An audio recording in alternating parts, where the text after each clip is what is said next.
Alright, here's the last video.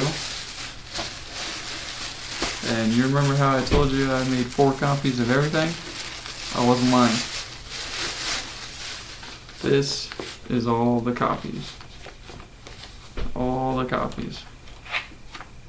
I got them all categorized into what they are, what they're copies of. For instance,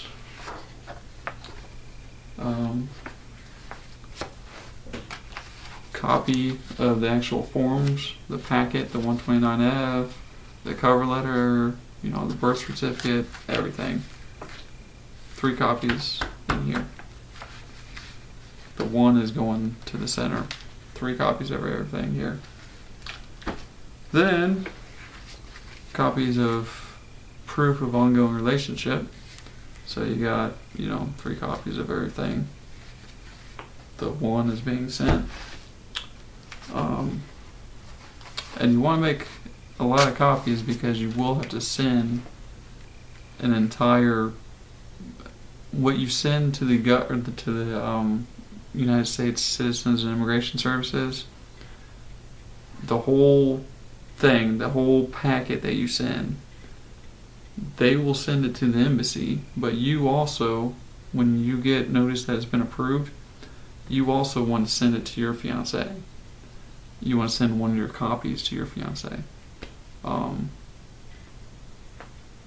And I would probably recommend sending the original evidence if you can trust the mail system. I'm not sure if I'm going to send the original. I might bring it with me. I'm planning on going back out to Egypt here in a few months, so I'll probably just bring it with me. I think it'd be, you know, safer that way. I'd feel better about doing that. So, you know, there's the copies of the relationship part. Another one. So, really, these 2 were the photocopies of the relationship. That's how many. There's got to be at least 100 pages here. If I would say more than 100, probably closer to 200. It's crazy. I was printing at work on their printers for about a whole week. Copies of the first trip proof. It's not that thick. And then finally, copies of the second trip, which is not that thick, but you know, I highlighted everything like I did on the original that I'm sending to the United States Citizens and Immigration Services. So if they lose anything, I have recorded down what exactly I've highlighted, so I can just send it. I don't have to worry about highlighting. I don't have to worry about anything. I don't even have to worry about finding it because I got it all organized. So that's pretty much it. I know it seems like a lot, but when you find that special someone, you'll do anything to be with her or him.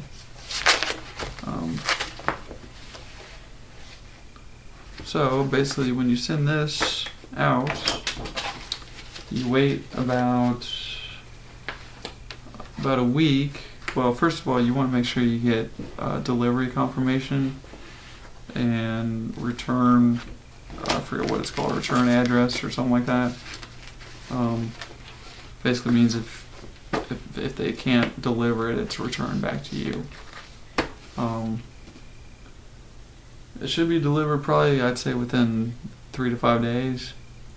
You should get notice that they get it. The first notice of action, probably when they get it and they start processing it, they'll send you a notice of action, which is called the first NOA 1, notice of action 1. That usually, I think, takes about 1 to 2 weeks.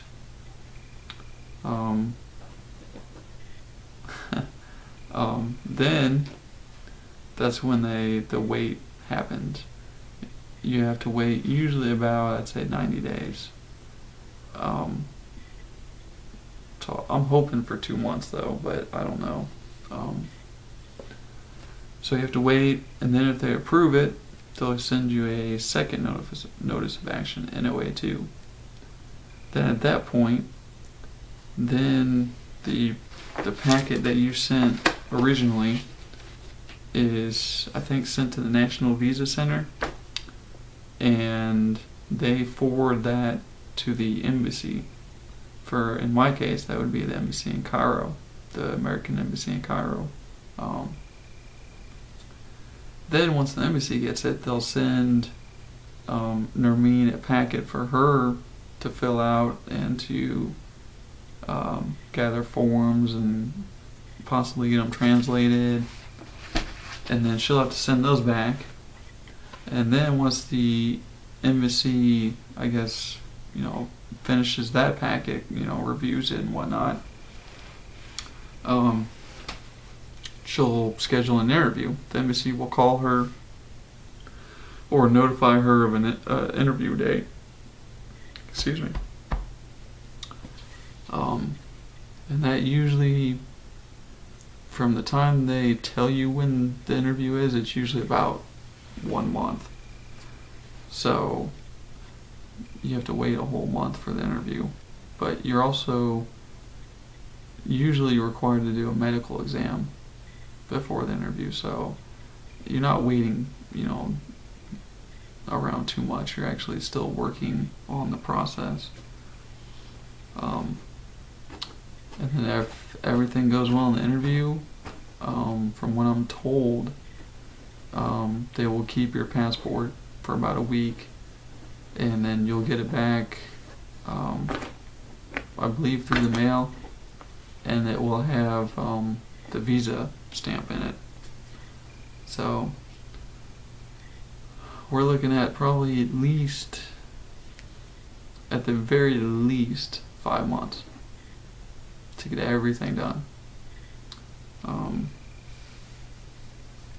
And when you send, like when I send Nermeen the packet that I'm sending now, when I send it to her after it's been approved, you also have to, the petitioner also has to file a, I forget what, I-1 or I-134 or something like that. I don't know. It's called an affidavit of support, 345, or I don't know, but it's called an affidavit of support, which basically means you have to get your bank involved, you have to get your employer involved, they have to write a letter.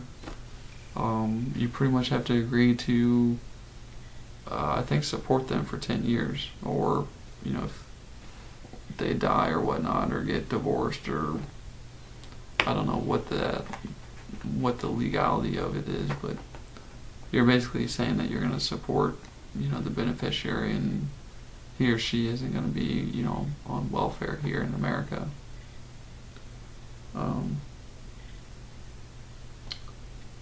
So, and also send her an updated letter of intent to marry signed by you. And once again, find all this information out on VisaJourney.com. I mean, that site has been a lifesaver. So I can't recommend it enough. So we'll be using that site a lot in the future too, because just getting here, that's just the start of the paperwork. There's a lot more green card paperwork, permission to work paperwork, just stuff like that. So, yep. So, but when you find that special someone, in my case, she's worth, anything and everything. So, well, I hope you liked the video. So hopefully this kind of gives you a guide on the I-129F process and the K1 process.